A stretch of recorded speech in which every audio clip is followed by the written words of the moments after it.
યુસીસીની કમિટીએ મુખ્ય પ્રધાને રિપોર્ટ સોંપી દીધો છે। યુસીસી વિશે રિટાયર્ડ જસ્ટિસ રંજના દેસાઈએ પોતાનો રિપોર્ટ સોંપ્યો હતો। ફેબ્રુઆરી મહિનામાં કમિટીની સીએમ સાથે ડ્રાફ્ટ વિશે થઈ હતી બેઠક। વિધાનસભામાં 23 માર્ચે રિપોર્ટ થઈ શકે છે રજૂ। 24 માર્ચે સરકાર વિધાનસભામાં લાવશે યુસીસી વિશેનું બિલ।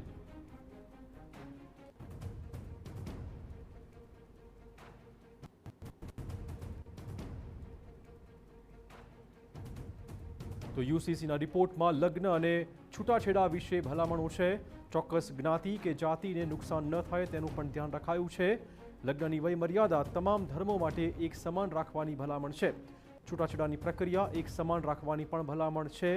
વારસાઈમાં પણ સ્ત્રી પુરુષ અને દરેક સમુદાય માટે સમાન રાખવાની સૂચના છે। સમાજમાં સમાનતા જાળવવા માટે બહુપત્નીત્વની પ્રથાને સમાપ્ત કરવાનું પણ સૂચન છે। ઉત્તરાખંડના મોડેલને પણ અનુસરાયું છે। લિવ ઇન રિલેશનશીપની નોંધણી પર ફરજિયાત બનાવવાની જોગવાઈ જોવા મળી રહી છે। તો અનેક નવી જોગવાઈઓ યુનિફોર્મ સિવિલ કોડમાં ગુજરાત માટે। ઉત્તરાખંડમાં જે હાલ મોડેલ અમલમાં છે તેને પણ અનુસરવાની શક્યતા હોઈ શકે છે।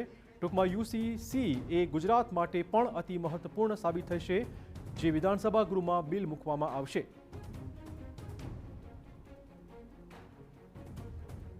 તો લગ્નની વય મર્યાદાથી માંડીને છૂટાછેડા માટે એક સમાન કાયદો, એક સમાન નિયમોની ભલામણ આ રિપોર્ટમાં કરવામાં આવી છે। આ મુદ્દે વધુ વાત કરવા જોડાશે અમારા પોલિટિકલ એડિટર કિંજલ મિશ્રા। કિંજલ, જે રીતે યુસીસીનો અમલ હવે ગુજરાતમાં પણ શરૂ થવાની ઘડીઓ અને પ્રક્રિયા શરૂ થઈ ગઈ છે, ખાસ તો કઈ નવી સૂચનાઓ છે, નવા સૂચનો છે કે જેથી કરીને ગુજરાતમાં કાયદો વ્યવસ્થા એક સમાન લાગુ થઈ શકે?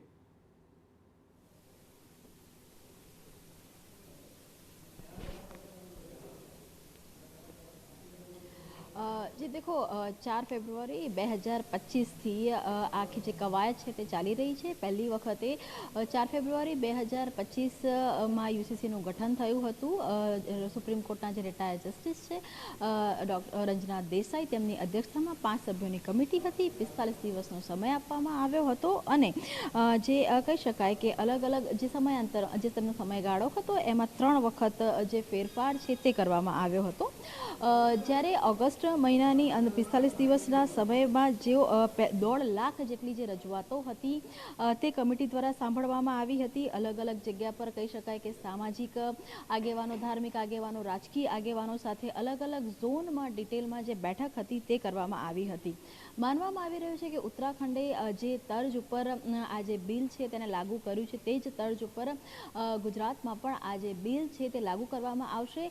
જે મહત્વના મુદ્દા કે જેની ચર્ચા સતત થઈ કે શું ફેરફાર થવો જોઈએ, તો સૌથી પહેલાં લગ્ન અને છૂટાછેડા કે જે સીધી સમાજ સાથે અડતો વિષય છે, તો તેમાં જે વય મર્યાદા છે, વય મર્યાદાને લઈ અને એક ચોક્કસ જે ગાઈડલાઈન છે તે આવી શકે છે। તેની સાથે જ લગ્ન નોંધણી ફરજિયાત કરવા માટેનું જે સૂચન છે તે પણ આવી શકે છે। હાલાકી આને લઈને જ એક મહત્વપૂર્ણ નિર્ણય ટૂંક સમય પહેલાં જ રાજ્ય સરકારે વિધાનસભા દ્વારા જાહેર કર્યો છે।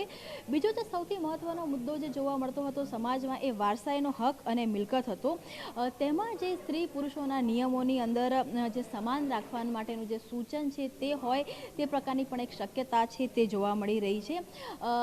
કેટલાક જે ધર્મની અંદર બહુપતિત્વ પ્રથા છે તે આજે પણ લાગુ છે, ખાસ કરીને જે લઘુમતી સમુદાયની અંદર આ જે પ્રથા લાગુ કરવામાં આવેલી છે, તો તેની પર સંપૂર્ણ પ્રતિબંધ નું પણ એક સૂચન આ એક રિપોર્ટમાં હોય તે પ્રકારનું માનવામાં આવી રહ્યું છે।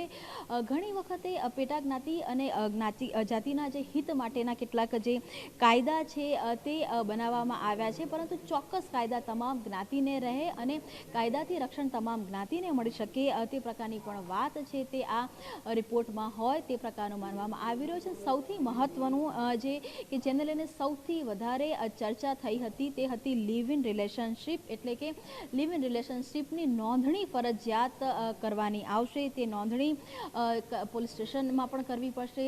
તે નોંધણી છે લિવ ઇન રિલેશનશીપમાં રહેતા લોકોએ બંને પરિવારોને કહેવું પડશે। જે સૌથી વધારે વિવાદ થયો હતો એ લિવ ઇન રિલેશનશીપ અને બહુપતિત્વ ને લઈને થયો હતો અને આ 6 મુદ્દા આ રિપોર્ટમાં હશે તે પ્રકારનું માનવામાં પણ આવી રહ્યું છે।